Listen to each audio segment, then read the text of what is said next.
Hey there, and welcome to Abyssal Painting. Today I am painting Hollow Knight, and not like you've seen him before. This particular model was designed by Volition Miniatures. I'm not affiliated with them, but I will put a link to their Patreon down below if you're interested in this model. But I really like what they do with the Hollow Knight characters that they create. They do a standard version like the game, but then they do their own stylized version, which I really like. So let's go ahead and jump into it. So starting with the base, I am going to paint the little gemstone rock first, or geostone I think it's called, and I am starting off with this blue Army Painter Air paint, and I am picking out all of the little individual pieces and painting them one at a time. And after I get that base blue on, I'm going to use this Iron Wolf blue, and I'm going to come in from the top with almost like a zenithal highlight just to give it a little bit of depth. I'm going to screw it up later and have to fix it, but for now it looks really nice. Done with that, I'm going to take this beige gray, it's a pro acrylic paint, and I'm going to paint the little, I don't know what this is it a fossil? I can't think of what they're called, but there's a lot of them floating around in the game. So I'm going to go ahead and I'm going to paint it with this beige color, and just starting with that, it honestly looks pretty good. But I'm going to take this bright brown gray, also by Pro Acryl, and I'm going to hit it from the top, again, almost like a zenithal type of highlight. And when I'm done with it, I like it. It's quick, it's simple, it's easy, and it gives the look that I was going for. Moving along, I'm going to take this bleached bone, which is an Army Painter Air color, and I'm going to paint the belly and the nose of the little glowworm that's right there. And as I was doing it, I decided I'd go ahead and give him a zenithal highlight as well, because I had an idea in mind that was going to fail miserably here in a little bit. Before we get to that though, I take this brown gray and I go through and I start painting all of the little stones. I start by painting around all of the edges of the things that I've already painted so as to not screw up and get paint all over them. And then once I'm done with the edges, I go ahead and just start painting out. I'm using a cheap synthetic brush here that I found on Amazon. I'll throw a link down in the description if you guys are interested in some cheapo brushes. I like them because I can just beat around with them, bang them up, mess them up, and it doesn't really matter. I think you get like 15 brushes for like $8, so no big loss. A lot of times when I'm painting, I will use a hair dryer to kind of expedite my process so I can move on to the next. And speaking of next, I am going to take this red gray and I'm going to put it on a makeup sponge. And I'm going to go through and just start dabbing it on. Makeup sponges are super popular right now, particularly in like the mini painting world, because they really do make some really nice smooth blends and gradients, more so than just standard dry brushing. So I go through and I just dab this on, and it looks really good because it doesn't go down into the crevices, so you get this really nice effect. But because the sponge is pretty large, I still need to go through and I use this little soft makeup brush and just kind of dry brush in on the edges that I couldn't reach. Now I'm going to paint the pillar, and I'm going to use this triad of warm gray colors and just start building up. I go through, put on the base color pretty heavy. I use the paintbrush to kind of get in on the edges where the dry brush can't effectively reach. And yeah, it's a pretty straightforward process. Done with that, I go to the mid-tone and start dry brushing all around, picking up all the texture, before finally moving on and using the brightest tone to just catch the very edges of the highest parts to really make it just stand out and really pop.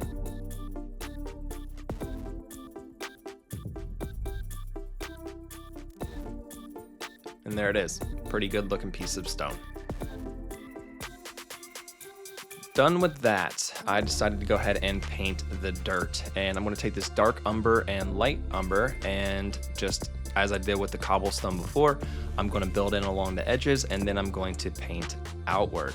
Once I get done with the dark umber, I'll come back in with the dry brush, and I will use the light umber to just pick up the edges of the dirt. I'm pretty sure it's dirt. You can make it stone if you wanted to, honestly. I don't think it really matters, but I needed some dirt on this for whatever reason. Bring the hair dryer in, and then go ahead and dry brush.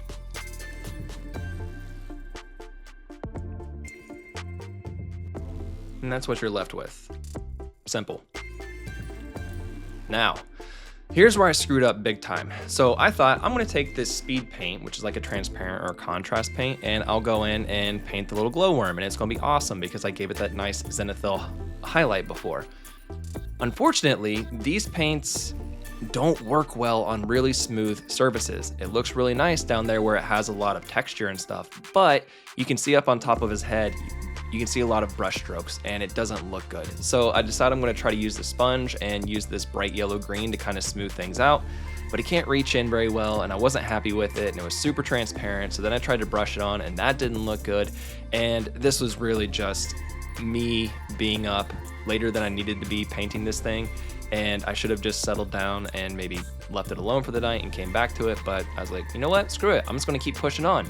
So I tried some more sponging, still wasn't happy with it, and what I ultimately decided to do is go in and grab my airbrush and try to fill them out, because this is going to be the way to get smooth paints. And anytime I use contrast or speed paints, I only ever put them through my airbrush.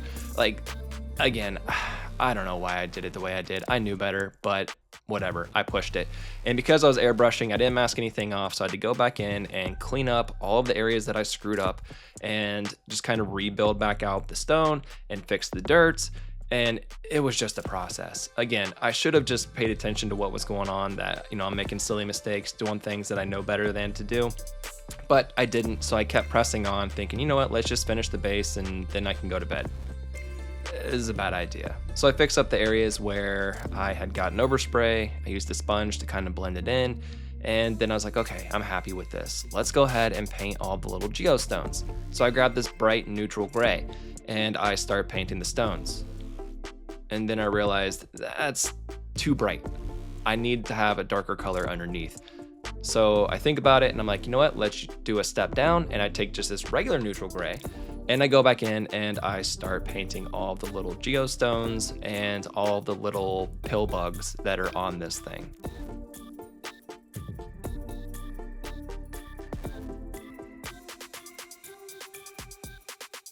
Once I was done with that, I took that little piece of sponge and I put that bright gray on there again and started sponging it on to try to build up a little bit of depth. And again, I wasn't paying attention, I was rushing, I was tired, and I start making errors and I start getting paint all over the blue that I'd done before. So I go in and try to start touching them up, and then I just start realizing, oh, there's more paint there, there's more paint there. If you're tired, don't paint. Take a break, because you're just going to end up frustrating yourself. And then I noticed this big glob of paint right here. I'm like, oh my gosh. So I go back in, I paint it up a little bit with the original base color, and I didn't like how that looks because it was a stark contrast. So I put some paint in my airbrush and I very carefully start going in and picking out all the mistakes and trying to blend them back in. And then I'll come back in with that brighter highlight color and I'll kind of just start following around the lines. I'll pick out some of the little circle pieces just to try to tie it all back together. At the end of the day, it worked out, it was fine, but between that little bug and between the areas on the geostone that I screwed up, this was just a nightmare. So, a new day, next day, I decided to go in and finish up the base. And I start off by painting all of these little vines that are floating around. And again, just take your time, go through, pick them out, be careful around the little glow bugs, but don't paint it. And once I get done with that, I will then move on to my airbrush booth and spray the other vine that goes on this base and just knock it out really quickly.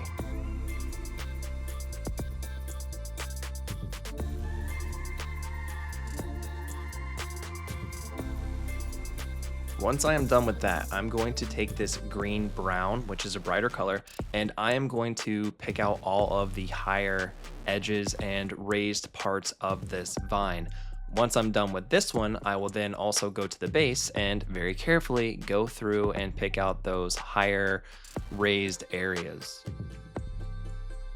Once I'm done with that, I am going to take this golden brown and I am going to dry brush to pick out all of the texture that is on this vine and just build it out until I'm happy with what I've got. Once I'm done with it, I stick it on the base just to give it a look and see how it looks in conjunction to everything else.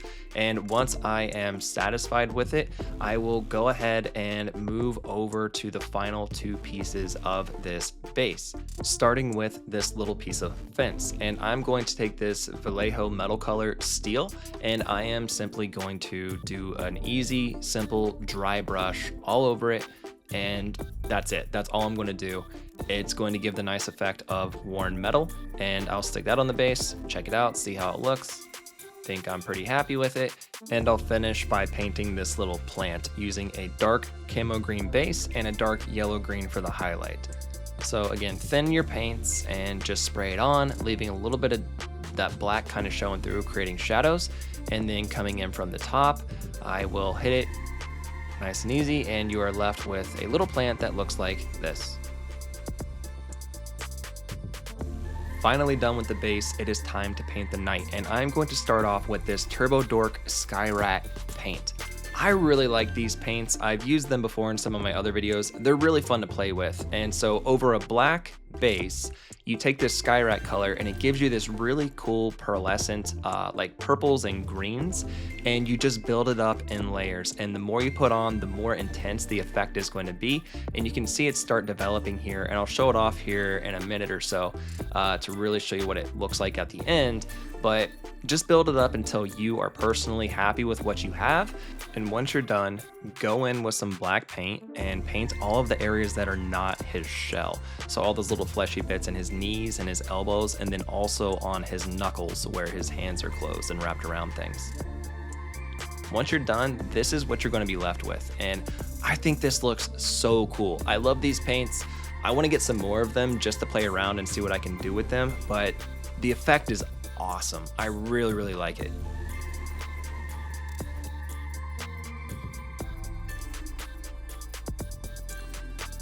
All done with that, I'm going to take this dark umber and I am going to start painting the wings. Throughout this process of painting the wings, you are going to thin your paints quite a bit, probably like 2:1 to 3:1 water to paint ratio. And I'm going to start off with the dark umber and I'm going to paint everything. Once I'm done with that, I'm going to take this burnt sienna and again, thinning it down and using my airbrush, turning the air pressure down so I have a little more control.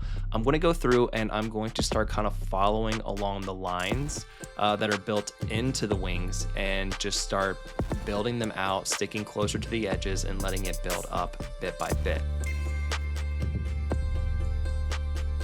Flip it over, you're going to do it on the other side as well. Same thing, just building out from the edges, kind of following the lines that are already in the wings. After I'm done with that, I'm going to go up to this dark orange brown. So I'm just going to keep going and doing gradients up and up and up, brighter and brighter and brighter. And I'm going to be working in smaller and smaller areas. Again, following the lines that are kind of already in there via the veins that are in the wings. But take your time, move slow, turn your air pressure down, and thin your paints. Once I'm done with that, I'm going to take this orange brown and I'm going to go again one more time and pick out smaller areas, just building it out. I'm not being particularly clean with this because we will clean it up here in a little bit with a couple of different things, but just kind of go through, like I said, moving slowly, picking out smaller and smaller areas, building up to brighter and brighter colors. And I think this gives a really cool effect of what like a beetle wing looks like. If you kind of Google some photos of like brown beetle wings, they have these varying degrees of browns and siennas and oranges in them. So to tie all of those colors together, I'm going to take that burnt sienna color and I'm going to basically do like a 10:1 water to paint mix. I mean, it is just going to barely tint the wings, but what it does is it pulls all of those colors together and gives a little bit of uniformity to it so it looks nice and cohesive and like it was meant to be that way.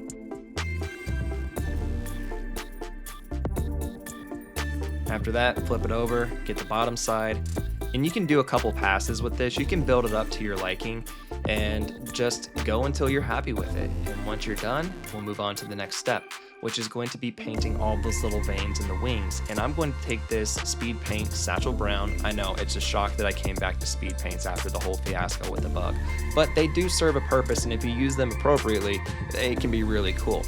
So I start painting this, and before I have an opportunity to completely wreck all the work that I just did, I remembered, ooh, I should probably put a varnish on this so if I make little mistakes, I can easily rub them off. So I hit it with a quick satin varnish, and then I went through and I took my time and I outlined all of the little veins that make up these wings. I don't know about you all, but when I'm painting things like this where I have to be really precise, especially if I have to do a lot of it, I find that I kind of have like a warm-up period where I start off being super slow, super tepid, super careful, and then it's like kind of as the muscle warms up, I start moving a little bit quicker, a little bit easier, and I start pulling cleaner and straighter lines. I don't know if that's just me or if other people experience it that way too, but yeah, as I got to the backside, I was definitely moving a lot faster and a lot easier. When you're done, hit it with a coat of gloss varnish and you are left with something that looks like this. Varnish does a really good job of setting all the colors and making them look a lot richer and cleaner together.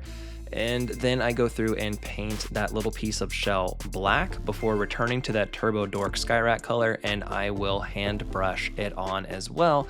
And this is what you're left with. I've never painted beetle wings before, and for a first crack at it, I was really happy with the results. Next up, I am going to paint the mantis claw, and I'm going to use this bone color, and I'm going to go through and just paint the entirety of it.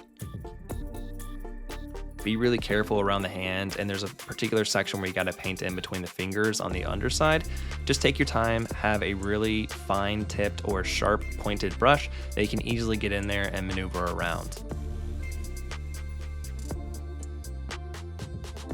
Done with that, I'm going to take this dark sea Ben, which I don't know what color it is. It's like a greenish blue or a bluish green, and I'm going to go on the back edge of the mantis claw and give it a little bit of color.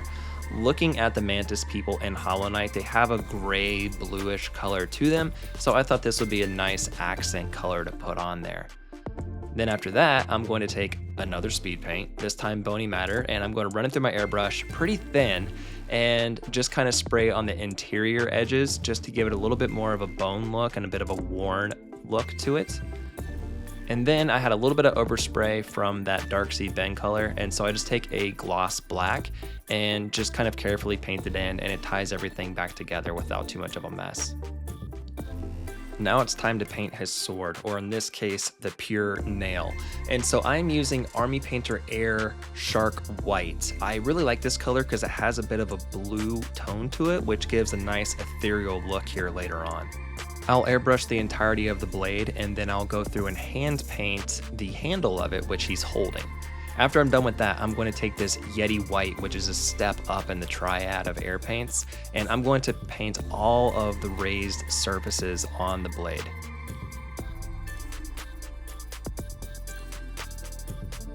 Because these Army Painter air paints are already pre-thinned, they're really easy to hand paint with, and they blend really, really well. Now, as you've already noticed, Hollow Knight's sword is white in the games, but I'm never actually going to use pure white on this model. Instead, you want to use off-white colors of varying shades and hues to trick the eye into seeing white without getting that starkness that pure white would bring.